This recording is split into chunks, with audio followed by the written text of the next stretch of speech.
ఉంటాడు, ఎవరి మీద కొడతాడో తెలియదు, ఎవరిని కొడతాడో తెలియదు అని భయపడేవాడు. విలన్ వేషాలు ఇక అయిపోతున్నాయి, చేసేసాం, మ్యాక్సిమం చేసేసాం. అమ్మా రాకు తల్లి, రాకు తల్లి, అదో ఇంకా ఇక్కడే ఉన్నాడు, నిన్ను పాడు చేస్తాడమ్మా, నువ్వు రావద్దు తల్లి అని అరుస్తుంది ఆ అమ్మాయి. సాయంత్రం 4 గంటలకి ఏపీకే 46-33 కారులో ఆ అమ్మాయిని ఎక్కించుకెళ్ళ. సినిమా వాళ్ళు ఏదో గాలివాళ్ళు అంటే నేను ఊరుకోను, ఎవరిని ఊరుకోను. ముందు ఫైట్ చేసేది నేను రామారావు లాగా ఉండాలి, లేకపోతే నాగేశ్వరరావు కాలర్ నాకు ఉండాలి.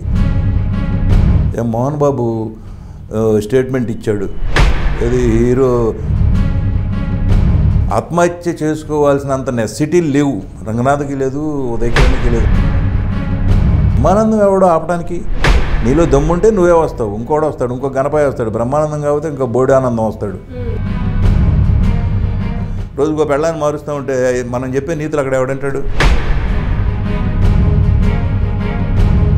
ఆడియన్స్ని అడిగితే వాళ్ళు చెప్పు తీసి కొడతారు. నీలాంటి ఆర్టిస్ట్ మాకెందుకురా? ఉండనే ఒక ఏం చేస్తారు, పెకపిసుగుతారా? అటువంటి మనిషి, అటువంటి హెల్ప్ చేసే మనిషి, అటువంటి నిజాయితీపరుడు.